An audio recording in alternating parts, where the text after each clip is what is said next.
Le drame chez Orange County Choppers a fait prospérer l'émission. Les interactions entre Mickey Tutul, Rick Petco, Vinnie DiMartino, Paul Tutul et Paul Jr. ont retenu l'attention du public. Maintenant que nous sommes en 2023, rattrapons le temps perdu avec le casting en commençant par le succès de l'émission. Numéro 10, American Chopper et son succès. Lorsque American Chopper a été diffusé pour la première fois en 2003, personne n'aurait pu prédire l'impact énorme qu'il aurait. L'émission est rapidement devenue un phénomène culturel, introduisant le public dans le monde passionnant de la construction de motos personnalisées. Avant cela, beaucoup de gens ne réalisaient pas que construire des motos était plus qu'assembler des pièces, c'était un mélange de créativité, d'ingénierie et d'expression artistique. L'émission a inspiré une nouvelle génération de constructeurs et d'enthousiastes. Les gens étaient émerveillés par les designs complexes, les techniques innovantes et l'art exceptionnel présenté dans chaque épisode. À mesure que l'intérêt grandissait, les ateliers de choppers personnalisés ont vu plus de visiteurs et les événements et conventions de moto ont connu une fréquentation plus élevée que jamais auparavant. American Chopper n'a pas seulement affecté les fans de moto, il a également influencé les industries automobiles et du design au sens large. En mettant en lumière les principes et la créativité impliqués dans la construction de motos personnalisées, l'émission a ouvert de nouvelles idées en matière de savoir-faire et de design. Ce qui a vraiment captivé les audiences du monde entier était le récit de l'émission. Elle a exploré les complexités d'une entreprise familiale, les rêves, les défis et les conflits interpersonnels. La lutte entre tradition et innovation a été dépeinte avec une réelle profondeur émotionnelle. Cette combinaison de narration émotionnelle et de passion pour les motos a transformé American Chopper en un phénomène culturel qui a laissé une empreinte significative sur la culture moto et les médias populaires. L'émission a mis en avant l'art complexe et l'artisanat précis qui donnait vie à chaque moto personnalisée unique. En mélangeant le drame familial avec le monde détaillé de la construction de motos, elle a capturé l'imagination du public. Elle a offert un regard intérieur sur la construction de choppers personnalisés et les dynamiques complexes d'une entreprise familiale. Les intrigues captivantes et les motos impressionnantes ont fait du nom de la famille Tutul un synonyme de savoir-faire et de drame américain.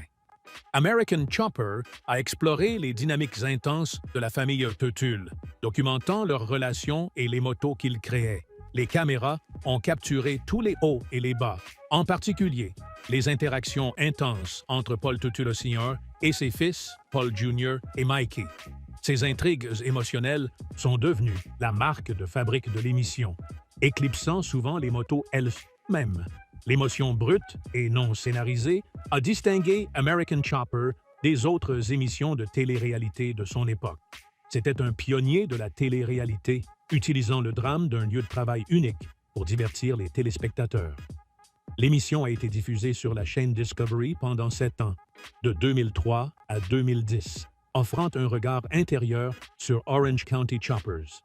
Dans les premières saisons, Paul Sr. adoptait une approche pratique. Il médiatisait les conflits lorsque des problèmes survenaient et permettait aux situations de se dérouler naturellement.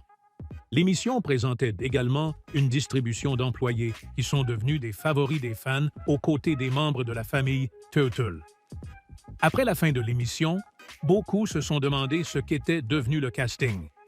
L'histoire continue en explorant où se trouve aujourd'hui le casting de American Chopper, en commençant par Paul Tutul Sr., le directeur et propriétaire d'Orange County Choppers.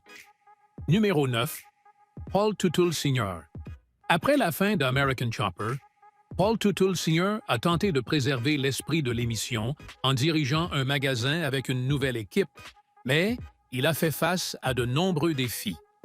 En tant que propriétaire d'Orange County Choppers, il visait à sauver son entreprise en rassemblant un nouveau groupe de passionnés de moto partageant sa passion pour la construction. En 2018, il a participé à la relance de American Chopper avec de nouveaux épisodes. Cependant, le redémarrage a rencontré des problèmes juridiques plaçant Paul au milieu de poursuites judiciaires. Les litiges ont commencé en 2017 et à la fin de 2020, Paul a annoncé que Orange County Choppers déménagerait de New York vers la Floride pour explorer de nouvelles opportunités dans l'industrie de la moto. Il prévoyait de lancer une nouvelle série de télé-réalité intitulée Orange County Choppers, Made in America. Des difficultés financières ont entravé ses plans car il manquait des fonds nécessaires pour produire la nouvelle émission. Paul a obtenu un investissement de Thomas Derbyshire pour soutenir le projet. Cependant, des désaccords ont surgi sur l'utilisation des fonds et les conditions de propriété, provoquant des retards dans la production et une frustration croissante. En avril 2017, Derbyshire a intenté une action en justice contre Paul Toutoul Sr., impliquant des différends sur la gestion du projet. Les tensions ont augmenté lorsque Paul a tenté de modifier les termes de propriété convenus, cherchant une répartition égale 50-50 au lieu de l'arrangement original de 50 et 1 à 49. Le litige s'est conclu sans que la nouvelle émission n'avance au-delà de l'étape de planification. Pour alléger son fardeau financier, Paul a mis en vente sa luxueuse propriété de 39 acres à Montgomery, New York. Initialement estimé à 2,9 millions de dollars, il a progressivement réduit le prix à 1,6 million d'ici 2019 en raison de l'urgence de vendre. Actuellement, Paul collabore avec Keith Overton, un entrepreneur du tourisme et passionné de moto. Ensemble, ils entreprennent une co-entreprise pour revitaliser et étendre la marque Orange County Choppers. Ce partenariat vise à ouvrir une nouvelle voie pour la marque emblématique malgré les défis et revers précédents. Numéro 8. Paul Toutoul Jr. Paul Toutoul Jr. a commencé à travailler avec le métal alors qu'il n'avait que 12 ans, améliorant continuellement ses compétences en façonnage du métal. Malgré le fait qu'il possédait une participation de 20% dans l'entreprise qu'il a cofondée avec son père en 1999, son père l'a finalement évincé de l'entreprise. Après avoir quitté Orange County Iron Works, où il dirigeait l'atelier ferroviaire, Paul Jr. a décidé d'ouvrir son propre atelier à New York, concurrençant directement l'entreprise de son père. Avec sa nouvelle indépendance, il a poursuivi des objectifs plus ambitieux, lui permettant d'exprimer librement ses capacités artistiques sans contraintes familiales. Cette liberté créative a attiré une attention significative et lui a permis d'étendre ses designs aux vêtements et au branding personnel. Il a même sécurisé des clients de premier plan comme Blizzard Entertainment, démontrant sa carrière florissante. Dirigeant une équipe d'employés, Paul Jr. a démontré son dévouement et son travail acharné. Sa valeur nette estimée est de 2 millions de dollars, surpassant apparemment celle de son père, soulignant son succès au sein de la famille Toutoul. Alors que Paul Sr. ferait face à des difficultés financières, Paul Jr. connaît une croissance de carrière significative. De plus, il s'est aventuré dans des projets historiques, donnant aux passionnés l'opportunité de revisiter le passé et de voir les motos qu'ils ont regardées être construites dans l'émission au fil des ans. Cela permet aux fans de se connecter avec les motos emblématiques présentées dans l'émission, offrant à la fois une leçon d'histoire et une véritable connexion avec les motos. Numéro 7. Mickey Toutoul.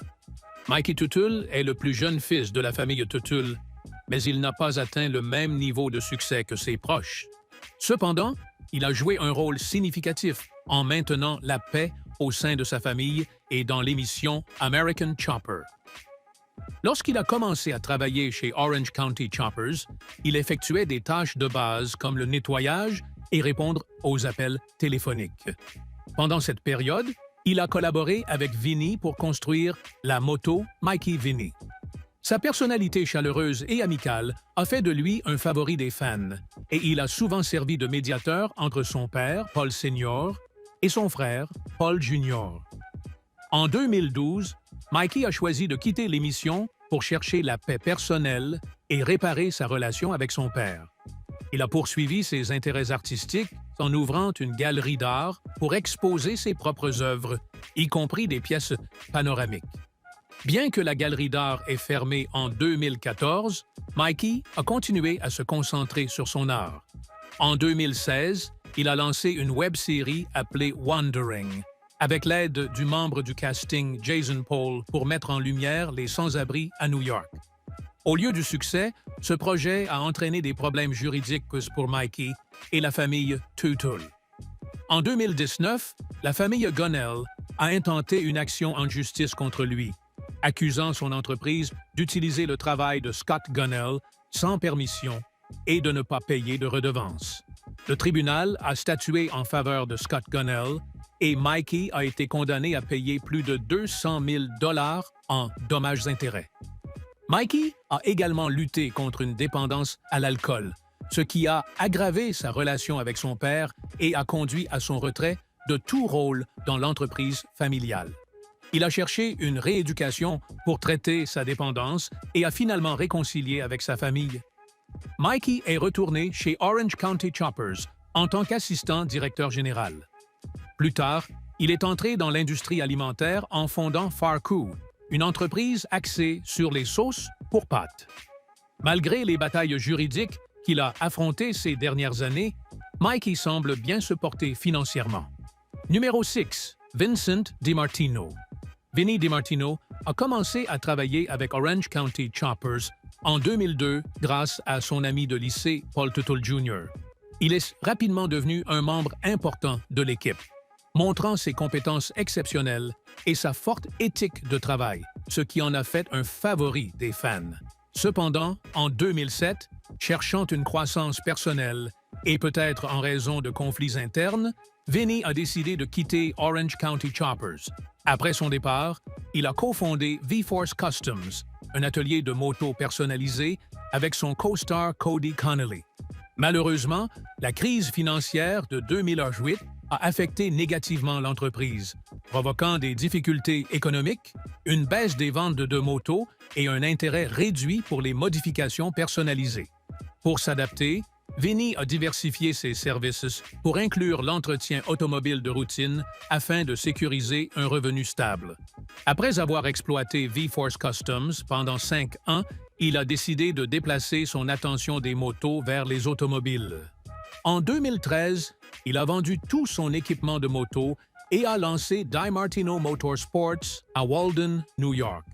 Le parcours de Vinny, après avoir quitté Orange County Choppers, s'est avéré réussi, démontrant sa capacité à prospérer de manière indépendante et à surmonter les limitations qu'il ressentait en travaillant là-bas. Numéro 5. Rick Petco. Rick Petco est un incroyable forgeron et métallurgiste dont les talents l'ont rendu célèbre dans le monde de la fabrication et de la construction de motos. Tout a commencé lorsqu'il a rencontré Paul Tutul à la Daytona Bike Week en 2000, ce qui l'a conduit à tout emballer et à déménager à New York. En 2002, il a obtenu un emploi chez Orange County Choppers, commençant comme réparateur de bicyclettes avant de passer à un rôle de distributeur dans le Sud-Est. Rick est apparu plusieurs fois dans l'émission, devenant un visage bien connu au sein de la famille Orange County Chopper. Malgré sa carrière chargée, il est dévoué à sa famille, y compris ses 2 filles. Il faisait un trajet quotidien de 90 minutes juste pour être avec elles. Reconnaissant le besoin de changement, il est devenu le principal métallier chez Pocono Mountain Harley-Davidson à Stroudsburg, en Pennsylvanie, où il aidait les clients à personnaliser leurs motos. Là-bas, il a perfectionné ses compétences en fabrication personnalisée, trouvant une spécialité qui correspondait vraiment à son expertise. Au-delà des motos, Rick a élargi sa carrière pour inclure des industries liées au four et au pliage de métaux. Dans son temps peu libre, il fabriquait des couteaux faits de main et dirigeait sa propre entreprise depuis chez lui. Cette incursion dans le travail du métal lui a permis de créer et de vendre divers articles en métal, y compris des couteaux de chef reconnus pour leur qualité exceptionnelle.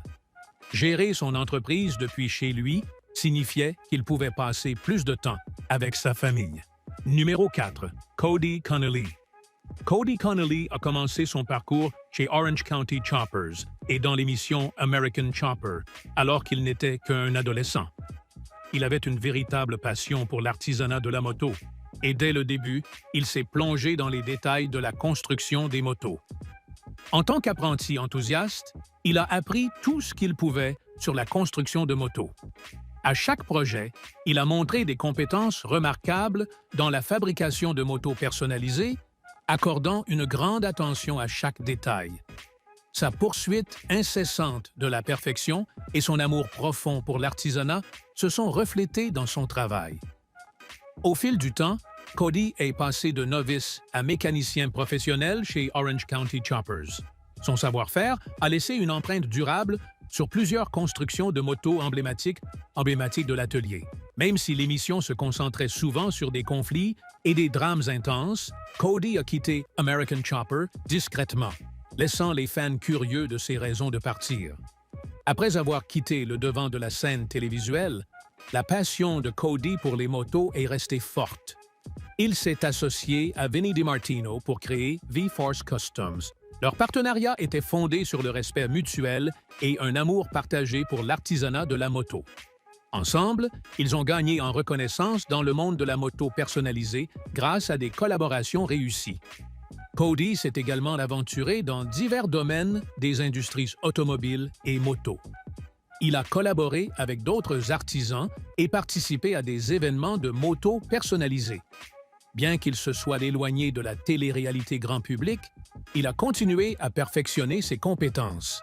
Sa réputation dans l'industrie a grandi au fur et à mesure qu'il est devenu connu pour son savoir-faire exceptionnel. Les contributions de Cody ont laissé une marque significative sur le monde de la construction de motos personnalisées. Il a mis l'accent sur l'artisanat minutieux impliqué dans la création de chaque moto unique. L'émission American Chopper, qui a lancé sa carrière, a eu un impact qui s'est étendu au-delà de l'artisanat de la moto. Le parcours de Cody représentait un chapitre dans l'héritage d'un programme qui a résonné auprès des audiences du monde entier. Numéro 3. Jason Paul. Jason Paul était designer dans l'émission télévisée American Chopper, où il est devenu connu pour son style unique et saisissant. Ses designs innovants ont parfois conduit à des conflits avec Paul Senior, entraînant des moments intenses dans l'émission. Un incident mémorable dans American Chopper, Senior versus Junior, a été lorsqu'une sérieuse dispute avec Paul Senior a poussé Jason à perdre son sang-froid et à jeter une moto d'un pont élévateur par colère. Après la fin de l'émission, Jason n'a pas ralenti. Il a exploré divers projets de design dans l'industrie de la moto et au-delà. Son style distinctif, qui combine des idées innovantes avec une fonction pratique, l'a rendu très recherché dans l'industrie du design. Il est également apparu dans d'autres séries de télé-réalité comme American Chopper, Senior vs. Junior et Orange County Choppers en 2013. À la maison, Jason apprécie la paternité et partage souvent des moments joyeux avec ses enfants sur les réseaux sociaux. Même s'il a maintenu une présence plus discrète en ligne depuis la fin de l'émission, il donne toujours aux fans un aperçu de sa vie de famille. Il ne s'est pas contenté de rester dans le design de motos. Il a élargi son travail au design industriel plus large. Actuellement, Jason est ambassadeur de marque pour SolidWorks. Dans ce rôle, il partage ses expériences avec leurs outils et explore ce qu'ils peuvent accomplir. Il dirige également sa propre entreprise, Jason Paul Designs, où il travaille sur des projets comme la construction d'une machine CNC, une machine contrôlée par ordinateur essentielle dans la fabrication. En dehors du travail, il équilibre son temps avec sa femme et ses enfants, chérissant ces moments. Avant de rejoindre Orange County Choppers, Jason a servi dans le corps des Marines, où il a développé une forte discipline et une solide éthique de travail qui influenceront sa carrière. Il a fréquenté l'Institut d'art de l'Illinois et a obtenu un baccalauréat en beaux-arts pour améliorer sa créativité. En 2004, il a rejoint Orange County Choppers et est devenu un membre intégral de l'équipe. Même s'il n'a pas eu autant de temps d'écran que certains de ses collègues, il était essentiel au succès de l'équipe. Grâce à son travail exceptionnel, Jason a accumulé une valeur nette dépassant 500 000 $. Il était admiré pour son approche calme et concentrée, s'attaquant à des tâches difficiles sans se plaindre. Détenant l'un des rôles les plus exigeants de l'équipe, il est resté posé et dévoué. Bien qu'il ait initialement envisagé de rester dans le corps des Marines, ses compétences uniques et son dévouement l'ont conduit dans le domaine de la conception de motos personnalisées. Malgré une présence relativement faible aux yeux du public, il a apporté des contributions significatives à son domaine. Numéro 2. Les épisodes spéciaux de réunion d'American Chopper. Environ 10 ans après l'annulation originale d'American Chopper, Paul Sr. et Paul Jr. ont fait un retour télévisé surprenant. Ils sont apparus ensemble dans un spécial de 2 heures sur la chaîne Discovery Go. Dans ce spécial, ils ont relevé le défi de construire une moto personnalisée pour ABC Supply Company, une célèbre entreprise américaine de toitures et bardages. Le spécial a été diffusé le 24 février 2020. Ils ont fait face au défi difficile de terminer la dernière moto personnalisée pour l'ancienne entreprise Orange County Customs, et ils n'avaient que 8 semaines pour le faire. Malgré leurs désaccords persistants et leurs relations père-fils tendues, ils ont dû mettre de côté leurs problèmes et travailler à nouveau ensemble. Au début, Paul Sr. voulait avoir un contrôle créatif total sur la construction de la moto, et il semblait ignorer toute contribution de Paul Jr. Même avec ces obstacles et l'imprévisibilité de la situation, Paul Jr. voyait ce projet comme une chance de réparer leur relation, même si les choses ne se déroulaient pas exactement comme il l'espérait. Parce que l'émission a connu un tel succès, les réseaux ont cherché des moyens de continuer l'histoire ou de capturer son essence dans de nouveaux formats. Les épisodes spéciaux de réunion sont devenus des événements très attendus par les fans qui étaient désireux de se reconnecter avec la famille Turtle et de voir comment leur vie avait changé depuis la série originale. Ces spéciaux ont non seulement emmené les téléspectateurs dans un voyage nostalgique dans le passé, mais ont également donné un aperçu de la manière dont les dynamiques familiales avaient évolué et comment le monde de la construction de motos personnalisées était en mutation. Le monde de American Chopper s'est étendu avec des spin-offs et des émissions connexes qui ont tenté de retrouver l'esprit de l'original tout en offrant de nouvelles perspectives. Certaines de ces programmes sont allés en profondeur dans les détails de la construction de motos et ont exploré les aspects techniques, aidant les téléspectateurs à apprécier davantage l'artisanat. D'autres se sont concentrés sur les parcours personnels des membres du casting en dehors de l'atelier d'Orange County Choppers, mettant en lumière leur collaboration, apparition en tant qu'invités et interaction avec d'autres émissions de télé-réalité. Cependant, ces spin-offs ne sont pas devenus aussi populaires que American Chopper. Alors que American Chopper a assuré sa place dans la culture populaire, il est important de penser à ce qui est arrivé aux autres membres du casting secondaire. L'émission présentait un groupe diversifié de personnages, chacun apportant sa personnalité unique à la série. Même si les Tutules volaient souvent la vedette, le casting secondaire a joué un rôle significatif dans la formation des histoires et des dynamiques de l'émission. Maintenant, prenons un moment pour rattraper le casting secondaire d'American Chopper et voir où la vie les a conduits après leur temps dans l'émission. Numéro 1. Ron Salisbury. En date d'octobre 2023, il n'y a aucune information publique indiquant que Ron Salisbury était associé à Orange County Choppers ou à l'émission American Chopper. Il est possible que ces informations soient sorties après ma dernière mise à jour. Je recommande de consulter des sources récentes et fiables pour trouver les détails les plus actuels sur Ron Salisbury et ses activités. Numéro 10. Mike Rowe. Mike Rowe est surtout connu pour avoir narré l'émission American Chopper et animé Dirty Jobs. Après avoir quitté American Chopper en 2010, il a continué à bâtir sa carrière dans le divertissement. Il a ensuite animé des émissions populaires comme Tay Deadliest Catch, Ghost Hunters et Returning the Favor, où il mettait en avant des personnes ayant un impact positif dans leur communauté. Au-delà de la télévision, Mike promeut et défend les professions artisanales. Il est un champion du travail qualifié et souligne l'importance du travail acharné. Il s'est même lancé dans les affaires avec sa propre ligne de whisky appelée Profoundly Disconnected et a créé des vêtements et accessoires inspirés par sa passion pour le travail qualifié. Le dévouement de Mike à son travail et son plaidoyer lui ont valu le Distinguished Eagle Scout Award des Boy Scouts of America. Vivant à San Francisco, il reste actif dans diverses entreprises, ayant un impact significatif sur l'industrie du divertissement et les discussions sur la valeur des métiers qualifiés. Son projet télévisé le plus récent, The Story Behind the Story, est basé sur son podcast du même nom et offre aux audiences une perspective unique sur la narration et le divertissement. Numéro 9. Jim Pratt. Jim Pratt a pris le relais en tant que narrateur d'American Chopper après le départ de Mike Rowe, guidant les téléspectateurs à travers l'émission de 2007 à 2012. Pendant cette période, il ne s'est pas limité à une seule série. Il a prêté sa voix à d'autres émissions de télévision également. Il a narré les 2 premières saisons de Out of the Wild, The Alaska Experiment et a également travaillé sur Airplane Repo.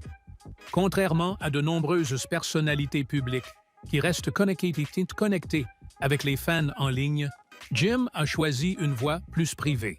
Il n'est pas très actif sur les réseaux sociaux, ce qui en fait un peu un mystère dans le monde en ligne.